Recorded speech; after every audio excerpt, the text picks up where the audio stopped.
We are building 2 new berths, berth 13 and 14. We are upgrading the 7 berth number 1 to 7.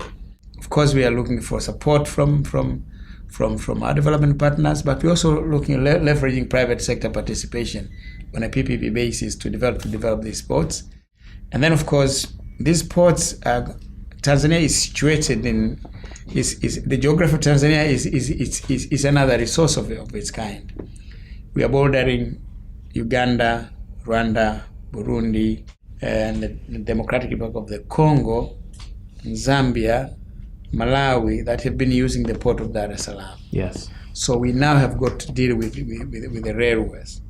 We are in the central corridor, which links the port of Dar es Salaam with Uganda, Rwanda, Burundi, and the Democratic Republic of Congo. We are upgrading that one from a narrow gauge to a standard gauge. And then we are extending the railway line into Rwanda, onward to the Congo, into Burundi, onward again to the Congo. The studies have been completed. It will cost us about $4.1 or $4.2 billion. So there is so much on the infrastructure side that we are doing. But why are we doing it? Because we are saying poor infrastructure impedes growth and development in a big way.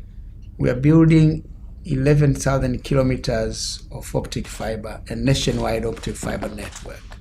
The whole of the eastern side of the African continent has not been connected to the international information highway.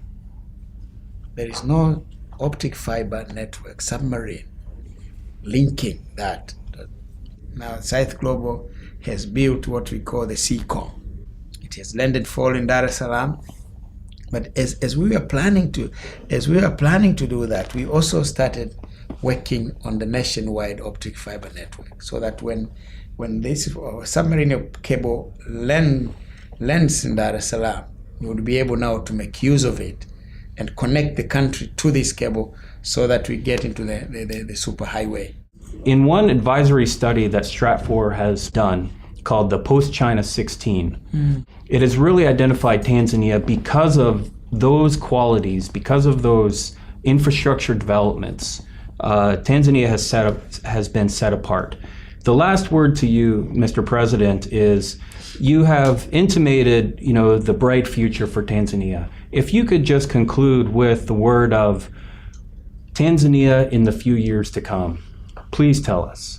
The overall objective is to develop Tanzania into a middle-income country by 2025, by year 2025, with a GDP per capita of $3,000. That's one.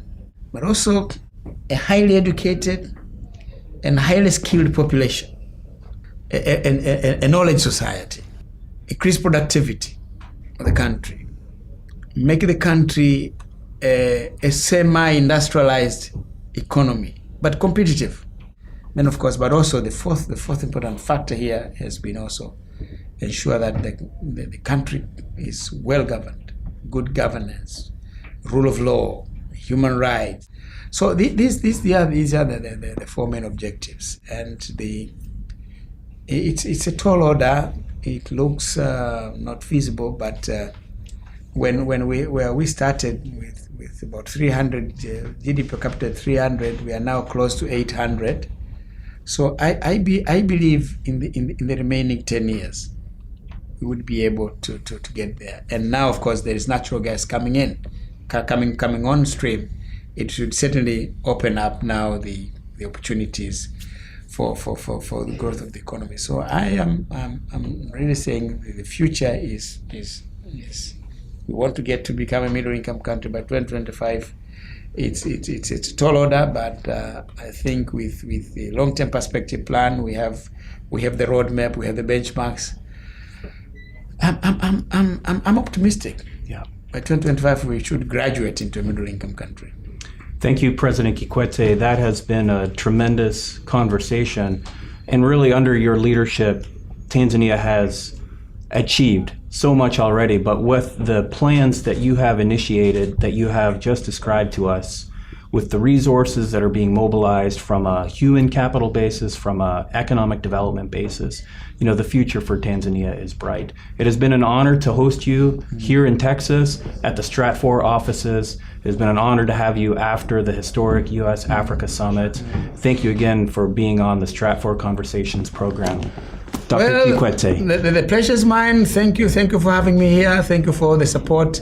We look forward to continue the cooperation with Stratfor. Thank you, sir.